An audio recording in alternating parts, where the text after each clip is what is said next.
Hi guys, hope you're doing good. So in today's video we will not do a honing of a razor, but we will talk about what equipment I'm using. I'm often asked this question, what do I use? So here is the video is about more showing what I use and why I like them, more than promoting one brand over another. There is no need to promote another brand or a brand over another one. It's just about what material do I use, and I didn't try everything, but so far I'm quite happy with what I'm using. Again, what's important is that you find the right equipment for you, depending on your budget and the expectation you have on the result on the blade. So the first thing you need is a flat surface. I'm using my kitchen table. You need something flat enough, something that can resist to water splash, that is at the right height. You need to be sitting properly. You might be sitting for a few hours, so you need to be sitting properly. The other thing is just a normal standard fabric kitchen cloth. I'm putting the kitchen cloth on the table and it has many uses. The first one will be to be used as an anti-slip material, and I will show you why then. The other thing is I'm using this kitchen cloth to wipe my hand and dry it, to not have wet hands when I'm manipulating the razor. And the other use also is to really clean the blade between each stones to not have any rest. The other thing I'm using is just a standard platter. So I'm putting the platter on the kitchen cloth. In this way, the platter will not move or slide. If I was putting the platter straight on the table, it would slide. So try to choose a big enough platter that you will have space to do your moves. The platter is really good as it will contain the water and the water will not go everywhere on the table. It's really preventing you to have a messy setup. Another important accessory that I'm using is the stone stand. So you can find stands usually for around 10-15 bucks on internet. So these stands are really good to hold any type of stones properly in place, and especially if you use some stones that are quite thin, these kind of stands are really good because they have the middle part that will support the middle of the stone, avoiding it to break suddenly if you're putting some pressure on it.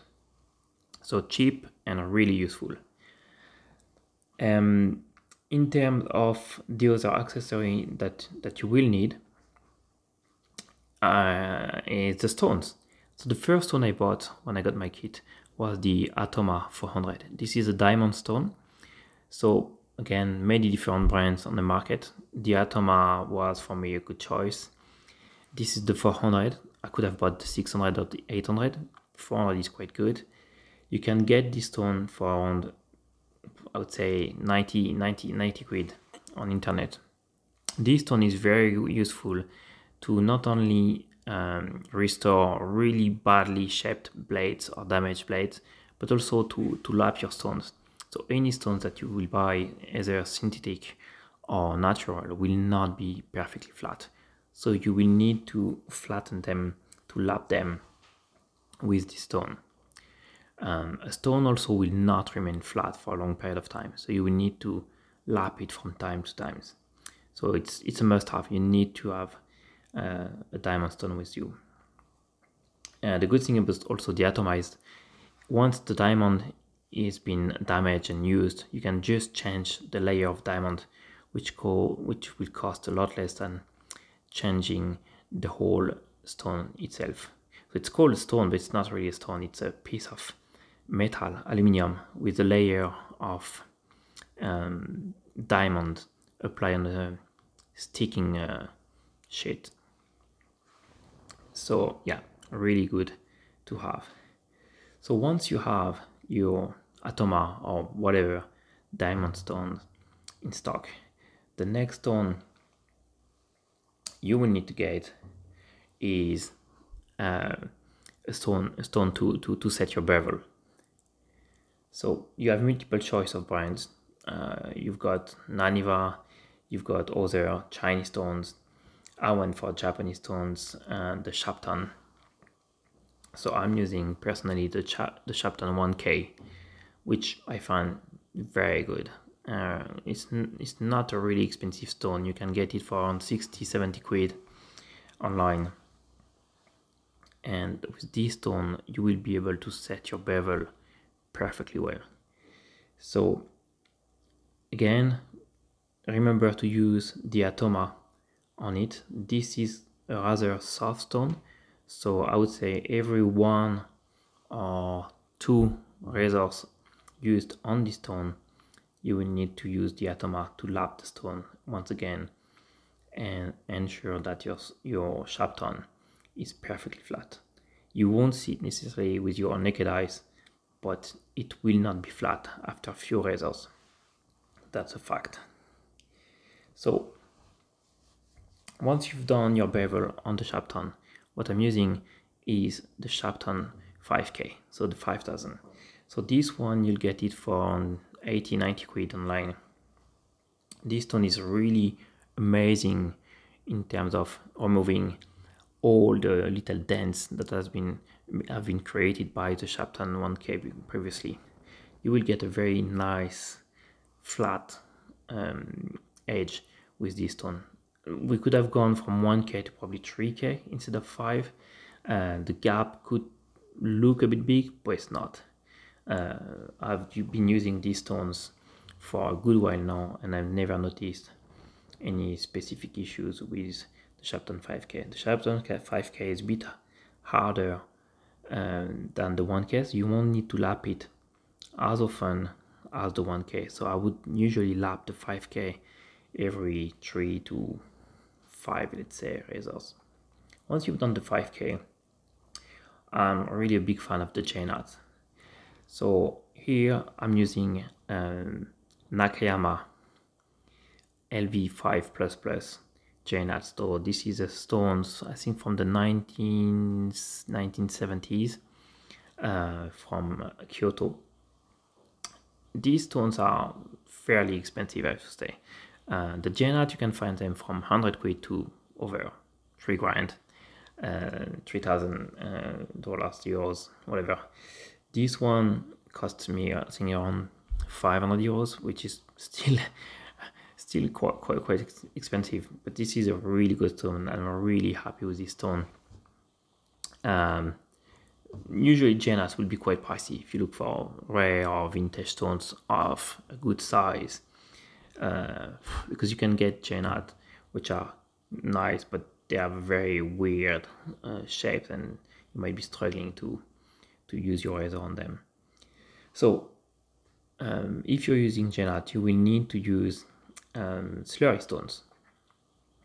The J-nut, you can't use them just bare like this after the Shapton 5K. So to raise the slurry, you will use, as I said, slurry stones. I have decided to go for the Asano Nagura slurry stones. They are known to have a very reliable progression. You can get different Naguras, but these ones have a very specific progression and you can rely on. So again, many choices. The Naguras, they go from I would say around 50 bucks to 150 bucks, really depending on the size and the hardness of them. So the first one I would use after the 5K will be the Asano Nagura Tenju. So the Tenju would raise a slurry with a grit of approximately 7 to 8K. And I'm saying approximately because if you're using natural stones, there can't be any very ultra defined grit like synthetic. This is also, I would say, the beauty of the natural stones. Now you will do your slurry with the Tenju. You will have the benefits of erasing completely the marks from the previous synthetic stone. This is the good thing, the magical part of the stones with slurry. They erase very well the marks of the synthetic. The next stone I will use then is the Asano Nagura Mejiro. So the Mejiro would have a grade around 8 to 9k. And this one, you would probably get it around 60, 70 quid if you get it at a good price. Again, it would depend on the size and the weight of the stone. The bigger, the heavier, the more expensive. And then the final Asano I will use is the Asano Nagura Chroma. So the Chroma will be the finest and the hardest Asano Nagura slurry stone. It will give you a grade around, I would say, 10 to 11k. It will raise a very fine, not thick slurry. So you'll have to be careful when you raise a slurry with it. And then you could stop with Chroma, but usually I would go with then a Tomo Nagura. So the Tomo Nagura is a stone that is matching almost perfectly well your base stone. It needs to be almost the same hardness as your base stone. Really the idea here is to raise the finest slurry possible. And so with my setup, I will probably have a grade around 15k, 15,000. And with this, well, then you will have very, very nice edge. So the next step here would be to move into the strop. Now, you have a different option. When I started, I didn't start with the JNAT. I started with a fully synthetic set, Shapton. So I had the Atoma still, the 1K. Again, the Atoma, you don't need to use the Atoma always. It really depends. But you will need it for lapping your stone. Then I will use the 1K, then the 5K, and then the 8K, and then the 12K. That is the synthetic evolution progression. And then usually what you would use is the chromium paste. So you would put this paste on your strobe, and that will give you the final grade, which is usually around 30k, I say. Now, why did I move to JNAT? Well, for me, the synthetic progression was all right. It was not too bad, but I found it to be a little bit too aggressive for my test. And I found the JNAT to give a very, very smooth edge on my razors. And plus, I really like the experience of the slurry raising and the whole story of the JNAT. So many different options. Again, there is probably, everybody will tell you different. You've got to try to see what's the best for you. One of the accessories also I keep using, and I love it, is really the tape, the protective tape. So again, everybody has a different opinion on that one. I personally like to protect the spines of my razors. Most of the time I will use tape. In very exceptional circumstances I wouldn't, but most of the time I will use tape. And so I will cut the right length of the tape and cut it with the scissors and protect the spine. Again, that's a very personal opinion on this one. Now that you've protected your spine, the other accessories that I would almost use every single time I am honing a razor would be the Sharpie. So the Sharpie or any other marks of black markers. So basically I would use these markers to put a small layer on the edge, and what it will do is once you have this layer on the edge, you need to look at it when you're going on the stones for the first few laps. The goal is to have the marker being removed equally everywhere of the edge when you're putting your edge on the stones. If not, it will give you a good indication that the geometry of your razor is not good, or the edge is not good, or possibly the stones are not perfectly flat. So a really cheap and good tool to get when you're doing your honing session. And of course, because you're using wet stones, you will need water. So you don't need a big bucket, just a little bit. These stones that I'm using, the Shapton or the Jainat, they do not need to be soaked in water, but you will need a thin layer of water on the stone, so it's good to keep that handy near you. Another tool that I'm using every single time is the microscope.